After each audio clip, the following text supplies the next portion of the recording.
Merci de suivre la télévision rwandaise. Nous sommes dans la 145e Assemblée de l'Union interparlementaire. Et au micro de la télévision rwandaise, nous avons l'honneur de recevoir le secrétaire général de l'Union interparlementaire, M. Martin Tchongong. Bonsoir. Merci beaucoup. C'est un plaisir pour moi de participer à cet entretien. Que signifie ou que représente pour l'Union interparlementaire le fait que cette assemblée se tienne ici à Kigali? Comme vous le savez, le thème principal de cette assemblée, cette 145e assemblée, porte sur l'égalité homme-femme et les parlements sensibles aux genres, moteurs de changement pour une société plus résiliente et durable.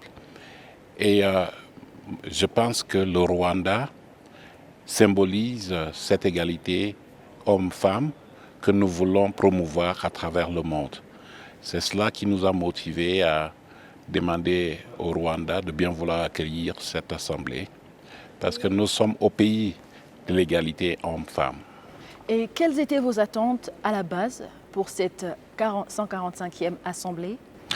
D'abord, il fallait faire passer le message que pour qu'il y ait transformation positive dans nos sociétés, il faut que les hommes et les femmes soient associés à la gestion de la chose publique. Deuxièmement, nous voulions aussi montrer la réussite de ce pays en matière de la réalisation de l'égalité homme-femme. Et je pense que les milliers de participants qui ont assisté à cette assemblée ont pu constater les progrès qui ont été réalisés par ce pays. Monsieur le secrétaire général, presque tous les pays du monde entier ont un parlement, près de 190 parlements. Est-ce qu'il y a une stratégie concrète qui est mise en place pour l'Union interparlementaire dans le sens de se rassurer que chaque pays pratique le respect mutuel? Oui, bien sûr que donc un parlement a des prérogatives, des fonctions spécifiques. C'est l'action législative, le contrôle de l'action gouvernementale, l'affectation des ressources budgétaires, le contrôle du gouvernement. Et sur le plan international, il faut que les parlements se comportent avec beaucoup de courtoisie, tout en s'assurant qu'ils soient à mesure d'apporter leur contribution à la résolution des crises.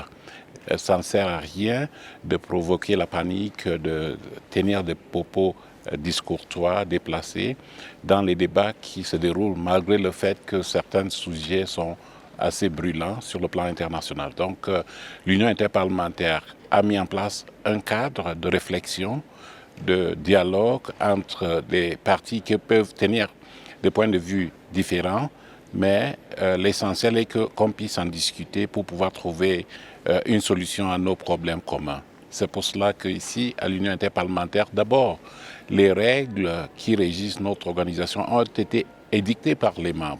Ce ne sont pas des règles imposées, mais c'est des règles que les membres se sont données pour orienter leurs réflexions, leurs travaux. Et nous appliquons ces règles dans le respect des points de vue de chacun et la situation, le background de chaque pays représenté au sein de l'Union. Et ces règles prévoient aussi des sanctions quand il y a des pays qui s'écartent ou bien violent ces règles. Mais je pense que cela est tout à fait normal dans toute organisation. Le nombre de femmes et de jeunes est considérable sur le point de la population mondiale. L'Union interparlementaire fait de son mieux pour donner la place aux femmes et aux jeunes, ce qui est bien. Que devrait-il être fait d'une manière concrète pour que dans un proche avenir, dans les parlements nationaux, il y ait plus de femmes et de jeunes? D'abord, en ce qui concerne l'Union interparlementaire, nous pensons qu'il y a des stratégies qui ont réussi à certains pays pour augmenter le nombre de femmes et de jeunes dans la gouvernance en général et au Parlement en particulier. Et ces mesures sont à la disposition de tout le monde. L'Union interparlementaire, d'abord, essaye de sensibiliser toutes les sociétés à l'importance d'avoir les femmes et les hommes, les jeunes, autour des tables de prise de décision. C'est un rôle que nous jouons depuis 50 ans, c'est-à-dire la promotion de l'information sur l'utilité d'associer les femmes et les hommes après avoir fait ce travail de sensibilisation, il faut doter les parlements d'outils qui leur permettent de réaliser cette ambition d'égalité hommes-femmes et l'association des jeunes aux travaux parlementaires. Et ces mécanismes sont bien connus. Les quotas, par exemple, qui sont des mesures temporaires spéciales que les parlements peuvent intégrer dans le cadre législatif dans leur pays afin de permettre en quelque sorte de niveler le terrain de jeu entre les hommes et les femmes parce qu'actuellement, il n'y a pas d'équilibre entre les deux sexes en ce qui concerne la participation politique. Donc les quotas des sièges réservés à des femmes dans certains parlements ont prouvé leur efficacité. Selon nos statistiques, les lois électorales qui prévoient des quotas, des mesures temporaires spéciales, résultent ou bien aboutissent à des parlements plus représentatifs de la société que les parlements qui n'appliquent pas ces quotas. Donc, nous prenons la mise en œuvre des quotas, mais il ne suffit pas d'avoir des femmes au Parlement. Encore faut-il que ces femmes soient en mesure de réaliser leur ambition en contribuant de façon efficace aux travaux parlementaires. C'est l'objet de cette Assemblée, voir dans quelle mesure on peut promouvoir des parlements sensibles aux genres. Les parlements qui mettent en place des mécanismes qui permettent aux femmes de s'épanouir une fois au sein des institutions. Le fait et la possibilité pour les femmes d'accéder à des postes de direction dans les différentes structures législatives, la mise en place de certaines infrastructures et modes de travail qui permettent aux femmes d'atteindre un équilibre entre leur vie privée et leur vie professionnelle. Par exemple, la mise en place des crèches, par exemple, au sein des bâtiments des parlements pour que les femmes puissent allaiter leurs enfants pendant les sessions parlementaires, l'organisation des travaux à des heures qui conviennent mieux aux femmes, notamment les femmes allaitantes. Donc il y a plein de mesures comme ça que nous prenons dans le cadre de l'orientation que nous devons donner au Parlement afin de les rendre plus sensibles aux gens. C'est donc d'abord prôner l'égalité homme-femme, mais également doter les parlements d'outils leur permettant de réaliser cette ambition, cet objectif, d'atteindre l'égalité homme-femme. Et s'il était question de décrire les recommandations pour cette 145e Assemblée, pourriez-vous nous en parler en quelques mots? Oui, bien sûr. Nous adoptons la déclaration de Kigali, qui est une déclaration que nous adoptons à l'occasion du 10e anniversaire de notre plan d'action pour les parlements sensibles aux genres. Donc c'est l'occasion pour la communauté parlementaire mondiale de réitérer son engagement à œuvrer tous les jours à la réalisation de l'ambition égalité homme-femme et des parlements sensibles aux genres. Donc je pense que c'est très important qu'il y ait ces sensibilisations, mais la déclaration aussi indique en fonction de l'évolution récente dans le monde ce que les parlements devraient faire en utilisant les outils, je dirais, de la technologie digitale pour améliorer le fonctionnement des parlements de façon à permettre aux femmes de mieux s'appliquer aux travaux parlementaires.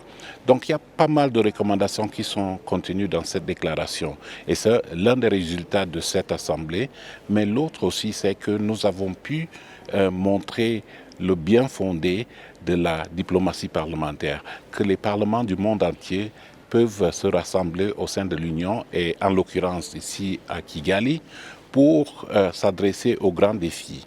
Nous avons adopté une résolution sur le conflit en Ukraine où les parlements se sont érigés en condamnation de ce qui vient de se passer là-bas, mais également montrent leur soutien aux mécanismes que nous avons élaborés afin d'aider à la résolution de cette crise. Donc je pense que la diplomatie parlementaire a déployé tous ses potentiels. Cette Assemblée a également été l'occasion de s'adresser à un certain nombre de défis, la nutrition. dans le monde, l'immigration. Et dans chaque enceinte, au sein de cette Assemblée, il y a eu des débats, il y a eu des décisions, des recommandations qui ont été adoptées. Et cela va nous permettre de tracer un cadre d'action pour les années à venir, notamment dans le cadre de la réalisation de notre stratégie pour l'organisation. Et d'une manière personnelle, pourriez-vous nous parler de ce qui fait votre fierté aujourd'hui, compte tenu des objectifs de l'Union interparlementaire et de son fonctionnement actuel? Permettez-moi donc d'être un peu plus personnel. Je suis extrêmement ravi de ma présence ici à Kigali parce que la première fois que j'ai foulé votre pays, c'était en 1997, à l'époque où le pays était encore traumatisé par les événements dramatiques et tragiques qui se sont déroulés ici, le génocide.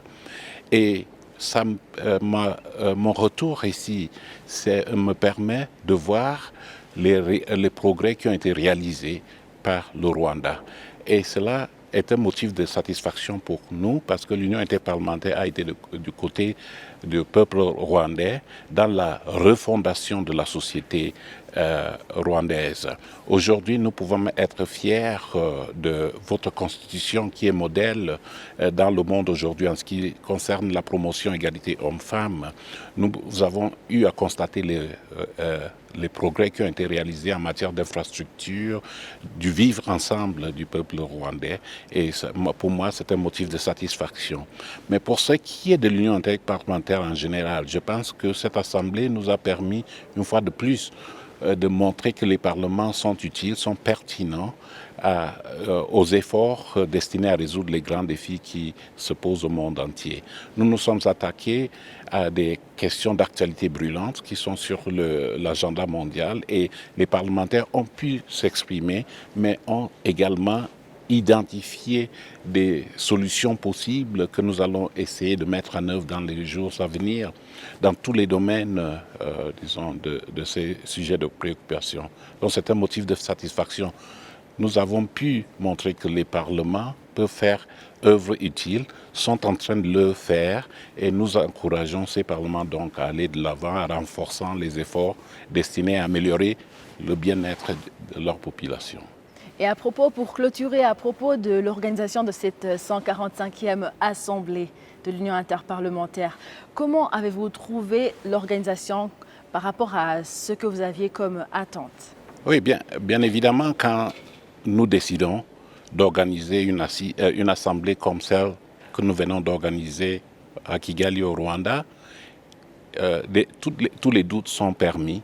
On se demande si on va vraiment réussir.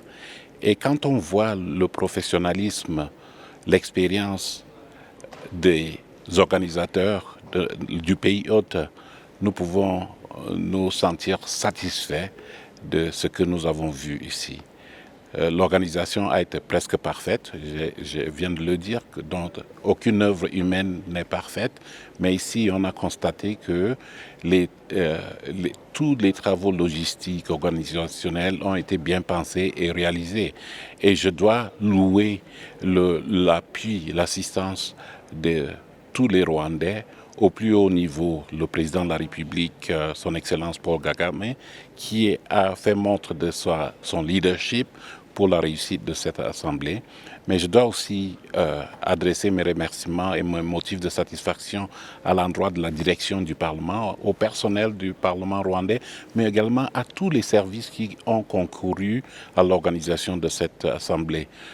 J'ai des échos de la part des participants et le retour est très positif en ce qui concerne l'organisation de cette Assemblée.